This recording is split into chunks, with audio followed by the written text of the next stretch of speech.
보지 못하네. 이제 주를 의지하여 나아갑니다. 주 보혈로 깨끗게 하소서. 나의 눈을 여소서. 주 얼굴 보게 하소서. 주 말씀이 내 안에 임하여 나의 마음을 여소서. 그 진리의 말씀으로 나를 영원히 인도하소서.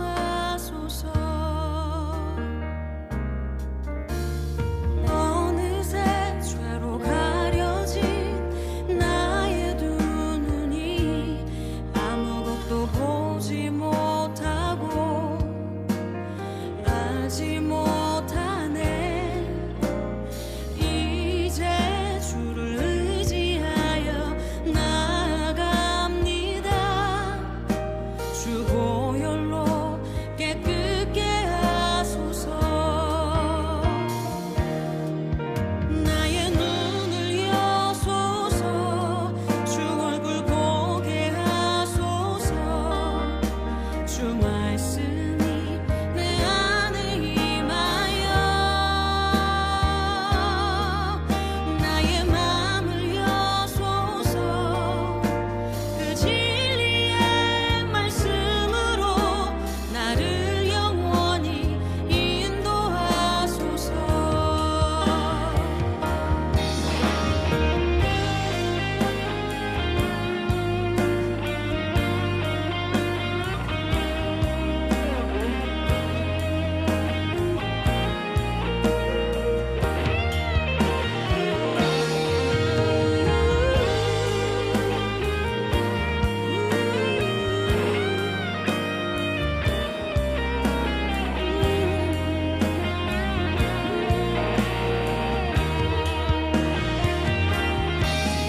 나의 눈을 여소서.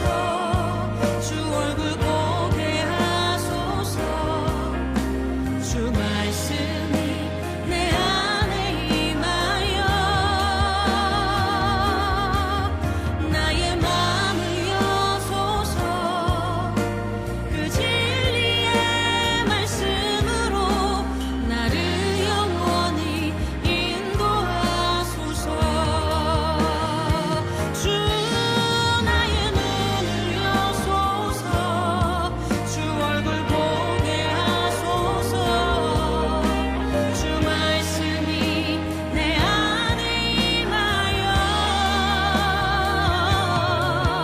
나의 마음을 여소서. 그 진리의 말씀으로 나를 영원히 인도하소서. 나의 마음을 여소서.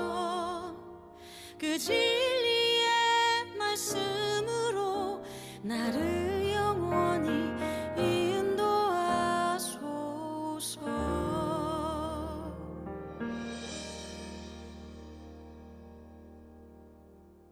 오늘 마태복음 16장 13절부터 20절까지 말씀 같이 봤습니다. 마태복음 16장 13절부터 20절까지 말씀. 그러니까 새벽에는 뭐를 정해놓고 이렇게 나오는 게 아니라 말씀이 이렇게 누군가가 제목을 정해주면 제가 그걸 가지고 이제 설명을 해주는 그런 형식으로 자유롭게 하는 말씀입니다. 그러니까 이제 저도 이제 기대가 되고 새벽에 오늘 무슨 말씀이 나올까, 또 오늘 무슨 말씀을 전할 수 있을까. 그러니까 하나님이 말씀을 인도해 주십시오. 이렇게 저도 기도하면서 새벽을 준비합니다. 그러니까 저도 말씀을 이제 하루를 말씀을 제가 정한 게 아니니까 하나님께서 말씀 우리에게 주시는 것이 무엇인지를 저도 기대하면서 하루를 살아가는 것이 이제 새벽 예배 때 말씀을 나누는 건데, 여기 이제 오늘 주신 이 말씀은 마태복음 16장 13절부터 20절까지 말씀은 참 좋은 말씀이에요. 참 귀한 말씀이고, 여기서요 여기에 예수님을 누구라고 하느냐 이렇게 물어봐요. 그랬더니 사람들이 뭐 선지자 중에 하나다 이렇게 이야기를 했어요. 사람들은 구약 성경을 누가 썼다고 그러냐면 율법서를 모세가 썼다고 그러고 나머지 그 율법을 해석하기 위해서 선지자들이 썼다고 그러거든요. 그러니까 율법을 이제 전하러 온 예수님을 갖다가 이제 사람들은 선지자처럼 이렇게 생각을 한 거죠. 그렇게 본 건데 뭐 침례냐 세례냐 이건 그 중요하지 않습니다. 왜냐하면 이것은 땅에서 이루어지는 사건들이기 때문에 땅에서 침례를 받든 세례를 받든 의미가 중요한 거거든요. 의미적으로 보면 이제 뭐 침례 그러면 죽는다는 의미고 세례 그러면 머리에다 이렇게 발라서 의미적으로는 죽는다 그렇게 표현하는 거고 제가 이제 세례를 생각할 때는 이렇게 생각을 해요.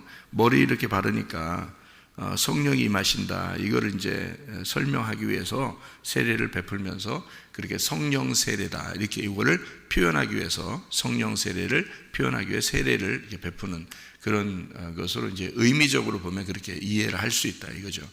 침례는 이제 물속에 집어넣는 거니까 죽는다는 표현이 있고 그 다음에 부활한다 이런 표현이 있습니다. 그래서 죽고 부활한다 이런 걸 봐서는 이제 성경적인 의미는 침례가 맞죠. 원래적으로 보면 이제 죽는다 부활한다. 이게 예수님도 그렇게 이제 요단강에서 침례를 받으셨고 또 많은 이제 목사님들도 이제 성지순례를 떠나고 그러면 거기서 침례를 받으시고 그렇게 하십니다. 왜냐하면 예수님처럼 한번 해보기 위해서 이제 요단강에 가서 그렇게 하시기도 하고 그러는데 의미적으로 보면 뭐 겉으로 침례를 받는다, 세례를 받는다는 것은 크게 의미가 없습니다.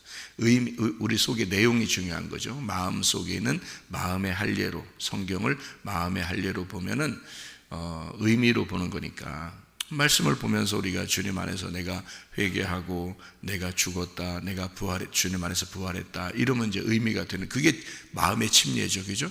그리고 마음의 세례, 내가 주님 안에서 내가 죽었다, 주님 안에서 내가 부활했다 이렇게 하는 것이 마음의 세례가 될 수 있으니까 그러니까 겉으로 보는 침례나 세례는 크게 중요한 것은 아닌 것 같다 그렇게 생각을 해요. 그럼에도 불구하고 이제 우리가 그 의미는 정확하게 성경을 깨달아야 되죠.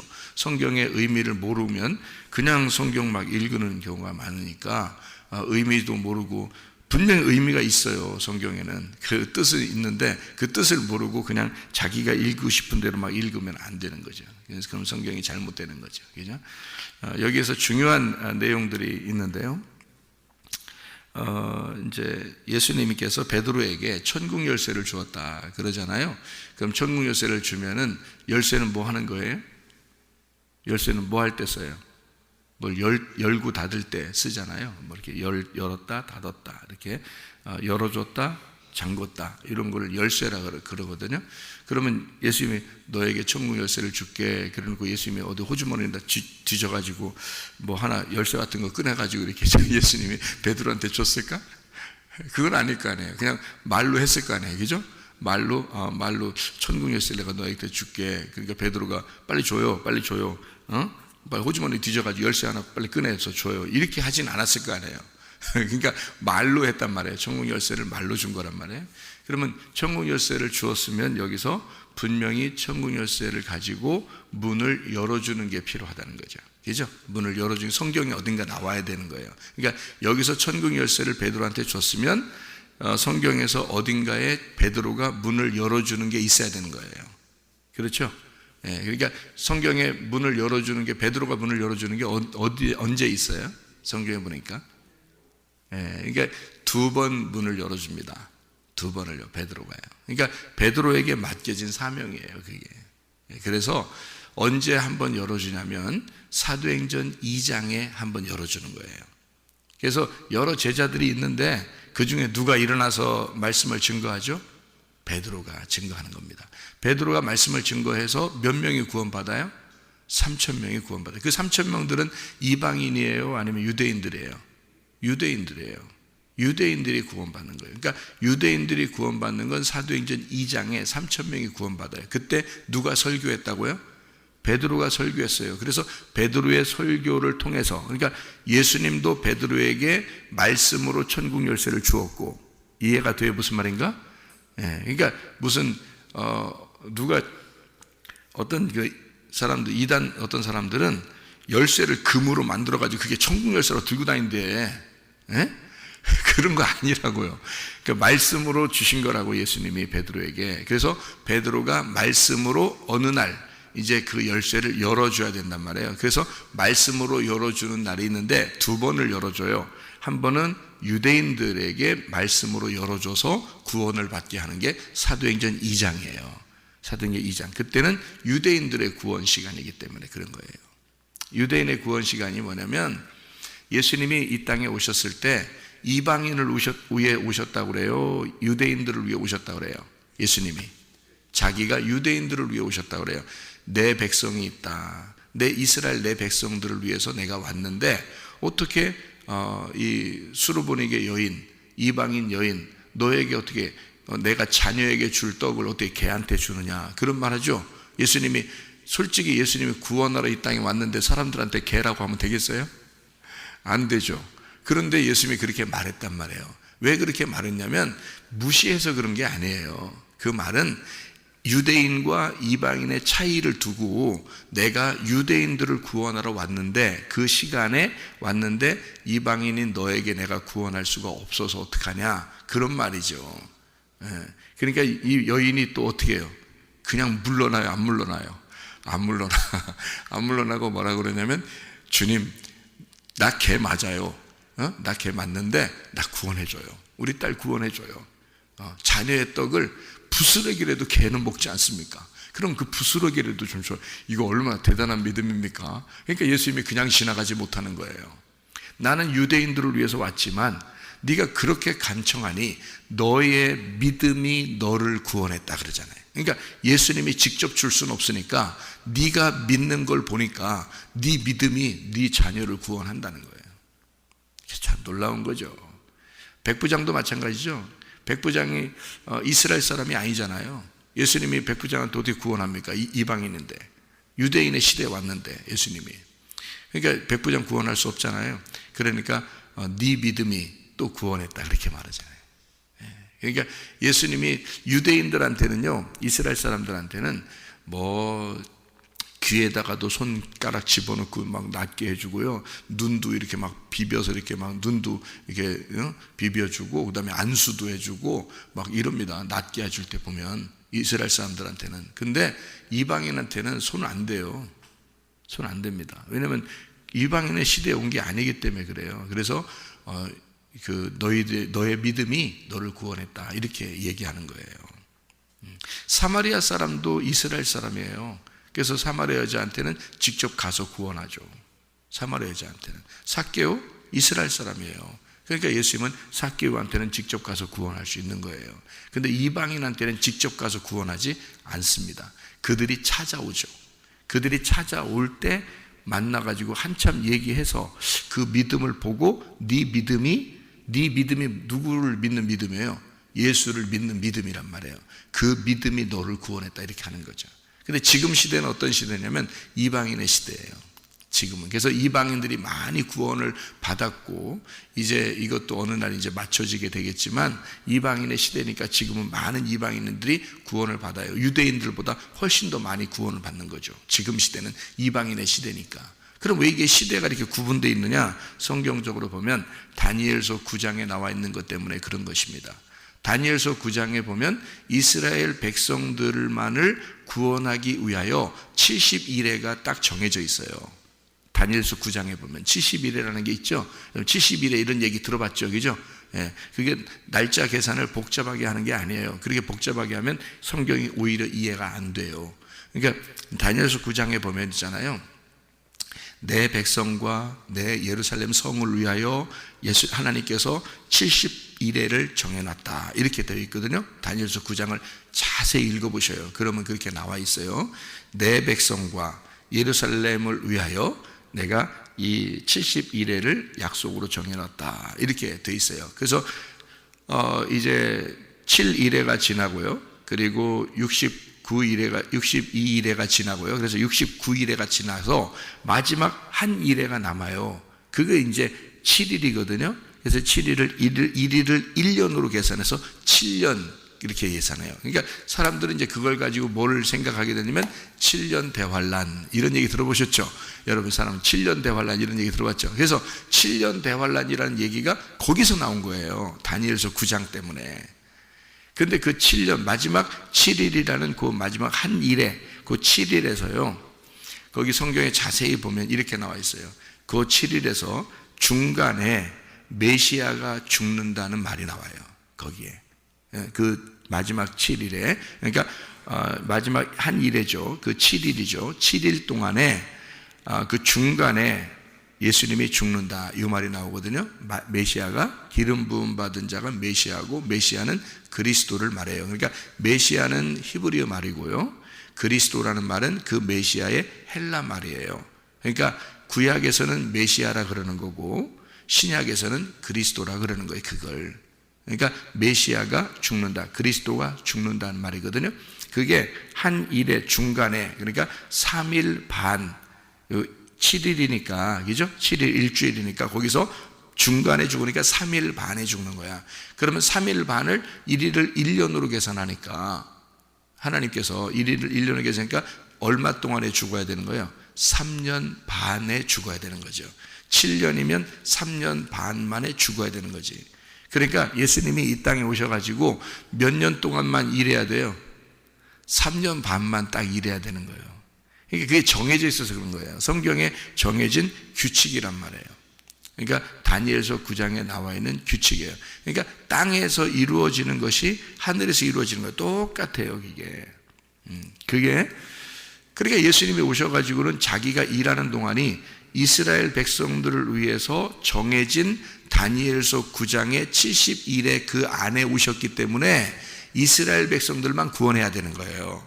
이게 벗어나지 못하는 거예요. 예수님도 성경의 말씀대로 이루셔야 되거든. 그래서 그런 거지 수르보니게 여인을 미워서 그런 것도 아니고 이방인들을 뭐 일부러 미워해서 그런 게 아니에요. 무슨 말인지 아시겠어요? 예수님은 그 정해진 시간 안에 와가지고 구원해야 되기 때문에 이스라엘 백성들을 위해서 자기 자녀들의 그 구원을 위해서 오셨다는 말이에요. 예수님이. 지금은 이방인의 시대죠. 그러니까 이방인들도 다 구원받지만 그때는 안 그랬단 말이에요. 예수님 오실 때는 유대인의 시대에 율법의 시대에 왔기 때문에 그 율법 안에서 유대인들을 구원하기 위해서 오셨단 말이에요.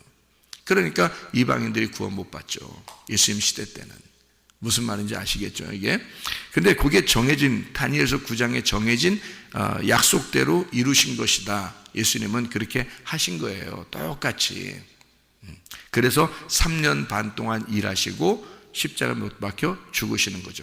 그래서 예수님이 그 복음서에 보면은 예수님이 때가 돼서 내가 죽을 때가 됐다. 이제 다시 예루살렘으로 돌아가야 되겠다. 이런 말 하죠. 제자들은 잘 몰라도 예수님은 다니엘서 9장을 잘 알기 때문에 자기가 이제 얼마 동안 일해서 마지막 때가 됐구나라는 것을 자기는 안단 말이에요. 그래서 자기는 이제 죽으러 가야 돼. 내가 시간이 다 됐기 때문에 내가 가야 돼. 이런 말 하는 거죠. 제자들은 막 모르니까 죽지 마세요. 막 이러고 막 이러잖아요. 근데 예수님은 다 아는 거예요. 그래서 마태복음 16장에서도 그 죽음에 대한 이야기를 다시 합니다. 그때 베드로가 어떻게 해요? 말리죠. 죽지 말라고. 그러니까 예수님이 이 사탄아 뒤로 물러가라. 나는 이것 때문에 왔는데 네가 왜 나를 막느냐. 이게 3년 반이 딱 되었기 때문에 그런 거예요. 3년 반 만에 죽으셔야 되니까 그 그리스도가. 이게 정해진 약속이라 그런 거예요. 여러분이 진짜 그래요? 혹시 아닌 거 아니에요? 아무리 해도 제가 지금 말하는 거는 모든 신학자들도 다 알고 있는 얘기예요. 그러니까 이 얘기는 여러분이 모른다고 해서 혹시 아닌 거 아니에요? 그럴 필요가 없어요. 이게 그 말이 맞는 거니까 이 말이란 말이에요. 그래서 3년 반 동안 예수님은 30세에 일을 시작하시고 그리고 3년 반 동안 일하셔서 33년 반을 이 땅에 사셨어요. 여러분 그런 얘기 들어보셨죠? 그죠? 그러니까 왜 30세 때 딱 시작이 되느냐면 성경의 제사장의 나이가 제사장, 선지자, 이 제사장의 나이가 30세가 돼야 하나님 일을 할 수 있어요. 정해진 나이란 말이에요, 그것도. 그래서 예수님이 30세가 돼서 시작을 하고 딱 3년 반 동안만 일하고 가시는 거예요. 그게 마지막 한 일회의 중간 3년 반 그때 돌아가셔서 부활하셔야 된다. 그게 정해진 다니엘서 9장의 약속이다. 이런 얘기예요. 그러니까 복잡한 게 아니에요. 나머지 3년 반이 남았을 거 아닙니까? 한 일회니까, 그죠? 한 일회니까 3일 반이 지났으니까 나머지 3일 반이 남았죠? 그 3년 반이 남았을 거 아니에요, 그죠? 그때가 이제 어느 날이냐? 사도행전 2장에 예수님의 제자들이 전도하면서 다니는 시간이란 말이에요. 그게 3년 반이에요. 그 3년 반이 언제까지냐면 그 3년 반이 끝나는 때가 사도행전 9장까지예요. 그래서 사도행전 9장까지가 유대인들만 구원받았어요. 다 보시라고 성경을. 그러니까 사도행전 9장까지는 이방인이 구원 못 받아요. 다 찾아봐. 이방인, 혹시 이방인 구원받았나 이렇게. 사도행전 9장까지 예수님이 십자가 못 박혀 돌아가시고 부활하고 승천했는데도 성령님 임하셔서 교회가 생겨나고 다 했는데도 이방인들이 구원을 못 받아. 사도행전 9장까지.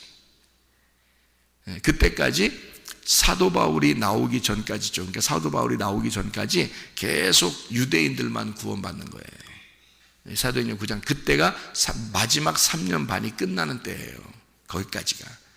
마지막 3년 반이 다 끝나잖아요. 그러면 이스라엘 백성들을 다 구원한 거죠. 다 구원했으니까 이제 하나님 입장에서 어떻게 돼? 빨리 사도 바울을 선택을 해야 되고 이방인에게 전도를 나가야 되는 거예요, 이제. 그게 사도행전의 이제 10장부터 시작을 하는 거거든요. 그러니까 10장에 이방인이 구원받아야 되니까 10장 전에 사도 바울이 구원을 받아야 되는 거야. 이해가 되겠어요? 먼저 구원을 시켜서 사도 바울을 선택을 해야지. 사명자로, 이방인의 구원자로 선택을 해야지. 그렇죠? 그리고서 사도행전 10장에 고넬료를 구원시키는 거예요. 누구를 통해서? 베드로를 통해서. 왜 베드로를? 아니, 바울이 분명히 사도행전 10장 전에 구원받았거든요. 그럼 바울을 보내야지. 그죠? 고넬료 구원을 위해서 바울을 보내야 되잖아요. 그런데 베드로를 보낸단 말이에요. 예수님이 일부러. 왜요? 베드로가 뭘 가지고 있다? 열쇠를 가지고 있기 때문에. 베드로가 열어줘야 그 다음 사람들이 들어가는 거예요. 이게 성경의 아주 재밌는 이야기예요. 그러니까 사도행전 2장에는 베드로가 문을 열어가지고 복음의 문을 열어서 3,000명이 구원받는데 모두 다 이스라엘 백성들이다. 무슨 말인지 알겠죠? 그리고 9장까지, 사도행전 9장까지 계속 이스라엘 사람들만 구원받아. 그러다가 때가 다 됐어. 그때는 예수님이 다 알아. 예수님만 정하는 거니까. 그러니까 그 때가 딱 되니까 예수님만 알잖아요. 다른 사람들은 몰라. 뭐 언제 이방인들이 구원받아야 되는지 모르니까 그 사람들은 계속 이스라엘 사람들만 구원해야 되는 줄 알아. 근데 예수님은 알잖아요. 이방인들의 때가 시작돼야 된다.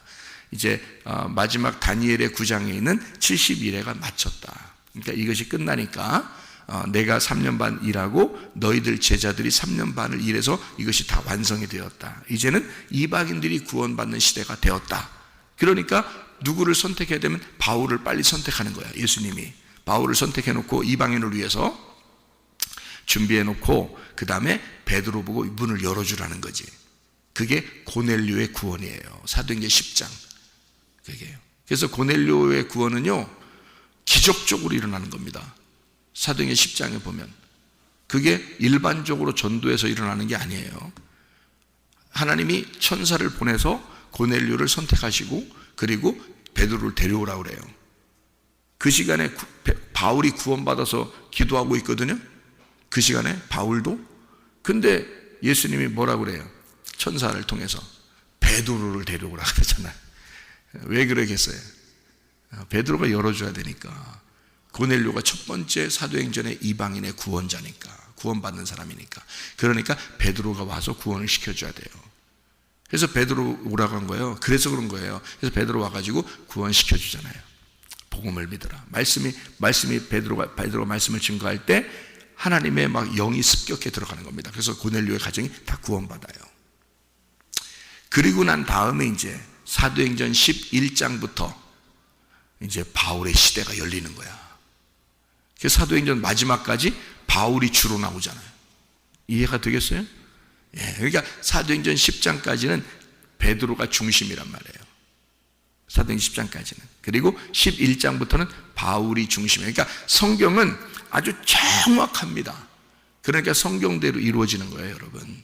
말씀이. 그래서 말씀대로 이루어지고 말씀대로 창조하시고 말씀대로 심판하실 거예요. 그러니까 말씀을 잘 알으셔야 돼. 여러분도 말씀을 잘 알고 그 말씀대로 순종하며 살아야 돼. 우리 생각대로 살면 안 돼. 하나님 말씀대로 살아야 돼. 이게요. 성경이 너무 정확하기 때문입니다. 그러니까 그 중에 이제 베드로에게 열쇠를 주셨다는 말이 마태복음 16장에 이렇게 나오는 거예요. 그러니까 요거를 잘못 이해하면 진짜 열쇠 들고 다녀. 그게 말씀인데, 말씀, 하나님의 이름, 예수 그리스도라는 이름이 천국 열쇠예요. 그게 그 이름이, 그러니까 그 말씀이, 복음이라는 말씀이 천국 열쇠다, 이렇게 되어 있는 것입니다. 자, 여기서 이제 한마디 하고 마치도록 하겠습니다. 베드로를 뭐라고 그러냐면요, 베드로가 뭐예요? 돌입니다. 돌. 그죠? 페트로스라는 돌이에요. 그러니까 성경에 이게 베드로라는 말이 있고요. 그 다음에 반석이라는 말이 있어요. 그죠? 여기 보니까. 그죠? 베드로, 그리고 반석. 베드로라는 말은 돌이라는 말이고요. 그리고 반석이라는 말은 큰 바위를 말합니다. 그러니까 베드로하고 반석하고 같아요? 틀려요? 틀리죠. 그러니까 돌이라고 하는 것은 이 헬라어 성경에 뭐라고 되어 있냐면, 베드로라고 볼 때 너는 베드로다 할 때는 페트로스 이렇게 됐어요. 페트로스. 근데 반석, 이 반석 위에 교회를 세운다 할 때 이 반석은 페트라 이렇게 써 있어요. 그러니까 페트라라는 말하고 페트로스라는 말의 이 구분이에요. 구분을 해놓은 거라고. 그러면 페트로스라는 말은 어떤 말이냐면 조그만 조약돌을 말하는 거예요. 조그만 조약돌. 이게 시냇물가에 가면 조그만 조약돌들이 있죠. 그게 이제 페트로스예요. 그 조약돌. 그러니까 더 작게 만들면 모래알 같은 거예요. 네, 이게요. 그래서 이걸 이제 베드로다. 너는 베드로야. 그런데 내가 이 반석 위에, 이 반석은 누굴까 그러니까? 예수님이죠. 예수님이 이 반석이에요. 그래서 고린도전서 3장 11절 말씀을 보면, 고린도전서 3장 11절 말씀 보면 이런 말씀이 있어요. 뭐라고 되어 있냐면 이렇게 되어 있어요. 이 닦아둔 것 외에 능히 다른 터를 닦아둘 자가 없으니 이 터는 곧 예수 그리스도라. 그래서 큰 터를 놓고 거기에다가 교회를 세워야 되거든요. 그게 누구냐면 반석 대신 예수님이에요. 그래서 고린도전서 10장에 보면요, 고린도전서 10장에 1절부터 4절까지의 말씀에 이렇게 보면요, 4절에 다 같은 신령한 음료를 마셨으니 이는 그들을 따르는 신령한 반석으로부터 마셨음에 그 반석은 곧 그리스도라 이렇게 되어 있습니다. 그러니까 반석이 그리스도고요, 베드로는 조약돌이고. 자, 구분이 되겠죠, 그죠? 그러니까 예수님이라는 큰 반석 위에다가 그 터 위에 베드로를 얹어놓겠다 그 말이에요. 그러니까 베드로는 누구를 말하는 거예요? 그러니까 여러분과 저도 다 베드로인 거지. 그죠? 우리도 다 조약돌이니까. 우리들 같은 조약돌이 큰 반석이라는 예수님 위에 얹어져서 조약돌이 모여서 반석이라는 예수님의 기초 위에서 교회가 세워질 것이다, 이런 말이죠. 여러분, 집에 있는 가정은 천국 다 못 가도 교회는 천국 갑니다. 왜 그러면 성경에 교회가 신부이기 때문에 그래요. 요한계시록의 신부는 교회잖아요. 그러니까 교회가 천국 간다, 예수님의 신부가 되니까 이렇게 되어 있거든요. 그러니까 가정들 식구들 중에서 어떤 사람은 천국 가고 어떤 사람은 지옥 갈 수 있겠죠. 그런데 교회는 천국 간단 말이에요. 교회라는 것은 구원받은, 예수님 안에서 구원받은 하나님의 백성들, 페트로스들이다. 그래서 이 페트로스들을 통해서 이 반석 위에 페트로스들이 모여서 교회를 형성하기 때문에 그거를 하나의 교회, 이걸 신부라 그렇게 말해요. 여러 사람들이 모였지만 이걸 하나의 신부라 그런다고요, 예수님께서는. 그래서 자기 신부를 구원하러 와서 이 신부를 데리고 천국에 가는 거예요. 여러분, 가정에 있는 집 한 사람 한 사람이 그렇게 되는 게 아니에요. 그래서 집에 있는 한 사람 한 사람을 어디다가 모셔다 놔야 돼? 교회에다 모셔다 놔야 돼. 그 사람들도 그리스도의 신부가 돼야 되니까. 그러니까 교회가 구원받는 거거든요. 하늘나라 가는 것은. 그러니까 교회는 영적인 하나님의 집이고요, 여러분의 가정은 이 세상의 집을 말하는 거예요. 그래서 성경은 이 두 개를 같이 이렇게 놔요. 하나는 이 땅에 있는 거, 하나는 하늘에 있는 거. 그래서 교회는 하늘의 집이라 그러고 여러분의 집은 땅의 집이라 그래요. 그러니까 이걸 두 개를 이렇게 같이 놓는 이유는 여러분 똑같아요. 부모님을, 엄마 아빠를 이 땅에 놓은 것은 진짜 엄마 아빠가 어디에 있다는 얘기 알려주고 싶어서 그런 거예요. 하늘에 우리 하나님 아버지가 우리 진짜 아버지다라는 걸 알려주려고 이 땅에 아버지들이 있는 거예요. 그러면 이 땅의 아버지가 진짜 하나님이에요? 그건 아니잖아요. 진짜 하나님이 하나님 아버지잖아. 그죠? 그러니까 여러분은 다 가짜 엄마야. 가짜 엄마, 가짜 아빠야. 이해가 되겠어요? 진짜 아버지 하나님은 하늘에 계시니까 그분이 우리 영 안에 계신 하나님 아버지란 말이에요. 그 하나님 아버지가 우리를 기르시는 거야. 우리를 자라나게 하고 우리를 마음속에서 책망하고 말씀으로 우리를 가르치시고 우리를 자라나게 하고 그분이 다 하시는 거예요. 우리의 영혼은 그분에게 달려 있어요. 그러니까 하나님 아버지가 우리 아버지니까 그분이 아버지인데 우리를 책임지고 있다. 여러분은 다 가짜란 말이에요. 이 땅에 가짜 엄마 아빠들이라고요. 여러분에게 맡겨준 거예요. 잠깐 맡겨준 거니까 가짜들에게 잠깐 맡겨요. 여러분 가정들도 똑같아요. 가정이라고 하는 것은 이런 거야. 서로 한 사람 한 사람이 여럿이지만 가정이라는 것으로 이렇게 모여 있잖아. 이게 뭐냐면 가짜란 말이에요. 가짜인데 가짜? 나 무시해야지. 그런 거 아니라 이제 그러면 고르반 된다 그랬지. 그죠? 하나님을 믿는다고 하면서 부모님께 효도하지 않으면 뭐가 된다고? 고르반이 된다 그랬잖아요. 그건 가짜, 그 사람이 가짜야. 그 믿음이 가짜인 거지. 하나님을 진짜 믿는 사람은 자기 부모에게 효도하게 돼 있습니다. 자, 하나님의 교회를 진짜 사랑하는 사람은 어떻게 돼? 자기의 가정도 사랑하게 돼 있습니다. 무슨 말인지 아시겠죠? 예, 그러니까 영혼을 진짜 귀하게 여기는 사람은 내 몸도 귀하게 여기죠. 이 몸은 이 땅에 내려놓고 가야 되잖아요. 우리의 영혼만 천국 가잖아요. 그런데 영혼을 귀하게 여기는 사람은 그 영혼이 보존되어 있는 내 몸을 귀하게 여기죠. 마찬가지란 말이에요. 가정을 무시해서 제가 얘기하는 게 아니고 가정을, 이 땅의 가정을 여러분은 뭐라고 생각하냐면 이게 진짜인 줄 알아요. 그래서 사람들이 가정, 내 가정, 내 가정, 내 가정 하다가 망해버려. 이 사람들이 내 몸, 내 몸, 내 몸마다 망해버려. 왜? 영혼을 생각을 안 하는 거야. 그걸 이제 제가 얘기하는 거예요. 그러니까 여러분이 내 가정, 내 가정 해서 망해버리지 말고 진짜 이 가정이 왜 있는 거냐? 하나님의 가정 때문에 이게 있는 거구나 라는 걸 그렇게 깨달으라는 거예요. 그러니까 의미적인 속에 있는 내용을 정말 깨달아야 이게 겉으로 보면서 은혜가 되는 거지, 가정이 진짜 하나님의 가정이라는 걸 모르고 내 가정, 내 가정 하면 그 망해버리는 거예요. 이 땅에서. 여러분. 그러니까 여러분이 내가 네 엄마 아빠야, 내가 네 엄마 아빠야 그러면 그럼 망해버리는 거예요. 그게 그 사람이. 네 엄마 아빠는 진짜 아버지는 하나님이셔. 이걸 가르쳐 줘야 돼.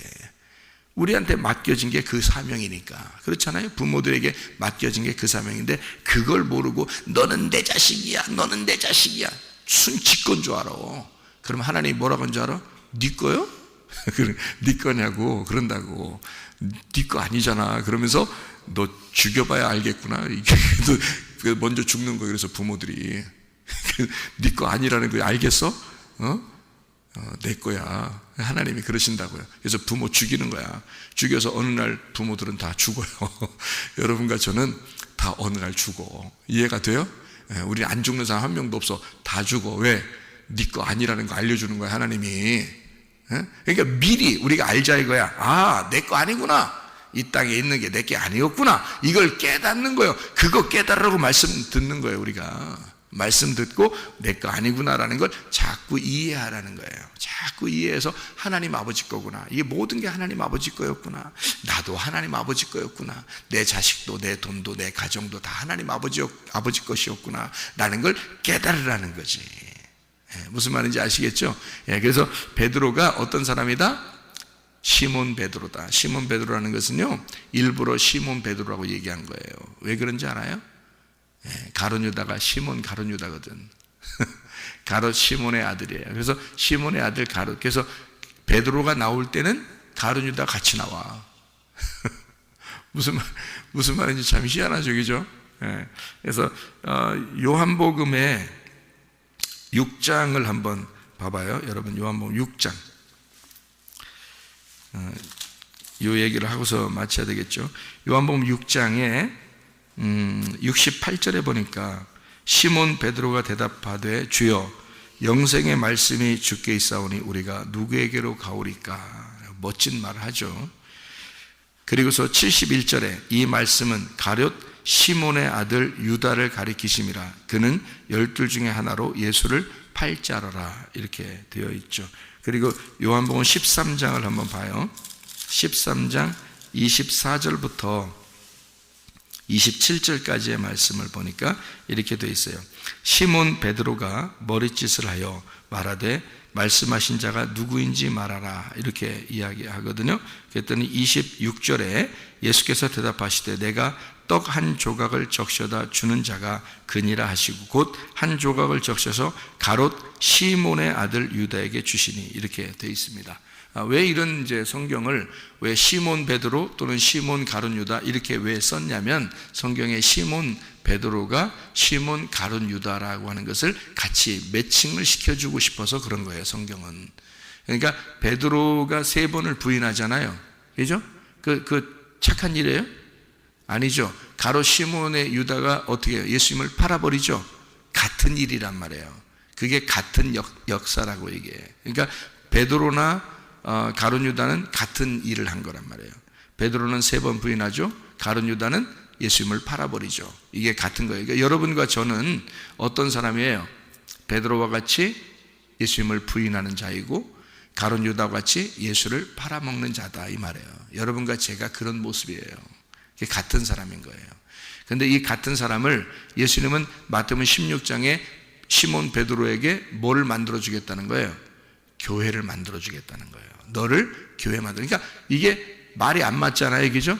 베드로는 상당히 약하고 조약돌이고 조그만 돌이고 모래알 같은 자인데 교회를 만들어주겠다는 거예요. 이게 말이 안 되는데 그걸 일부러 그러는 거예요. 그러니까 시몬 가룟 유다 같은 자 그리고 시몬 베드로 같은 우리들을 진짜 반석 되신 그리스도 안에서 너가 교회가 되게 만들어주겠다. 그건 그런 설명이에요. 옛날에 그 사울 있죠. 사울 왕, 구약에 사울 왕이 있죠. 맨날 다윗 쫓아다니면서 죽이려고 하잖아요. 신약에 보면 또 사울이 또 하나 나오죠. 누구예요? 사울, 바울된 사울이 나오잖아요. 이 사울은 또 꼭 그리스도인들만 쫓아다니며 죽이려고 그러잖아요. 그러다가 스데반 죽이잖아요. 그러니까 사울이라는 사람이 뭐가 되게 만들려고 하는 거예요? 예, 구약에서는 사울 왕이 다윗 왕 되게 만들려고 하는 거고요. 신약에서는 사울이라는 사람이 바울 되게 만드는 거예요. 그러니까 그게 누구를 죽이면서 일이 일어나는 거냐면 사울이라는 사람이 스데반을 죽이고 바울이 되는 거예요. 그런 역사죠. 그러니까 시몬 베드로 같은 사람을 세워서 하나님은 진짜 교회의 기초가 되는 하나님의 사람을 만들고 싶어 한다라는 말입니다. 그에게 천국 열쇠를 주어서 그 말씀으로 교회를 세우겠다. 너를 통해서, 너 같은 약한 자를 통해서 너는 늘 나를 부인할 거고 너는 늘 나를 떠날 것이고 그런 너를 위해서 그 너를 위해 내가 죽을 거다. 그러니 내가 죽고 난 다음에는 네가 진짜 교회의 기초가 될 거야. 그런 말이죠. 이게 굉장히 사랑스러운 말입니다. 예, 주님의 사랑이. 우리는 솔직히 그렇게 부족한 사람들이에요. 그게 인간들이에요. 그게 우리들이라고. 근데 우리들을 통해서 하나님은 교회를 세우시겠다는 거예요. 우리 연약한 사람들을 통해서 주님이 반석이 되시고 우리를 통하여 교회를 세우시겠다. 여러분과 제가, 여러분 자신을 통해서 가정이 잘 그리스도 안에서 세워지시기를 바랍니다. 여러분을 통해서 교회가 잘 세워지시기를 바랍니다. 기도하겠습니다.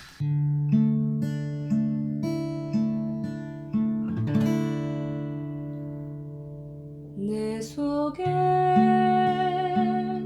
내가 너무도 많아서 당신을 쉴 곳 없는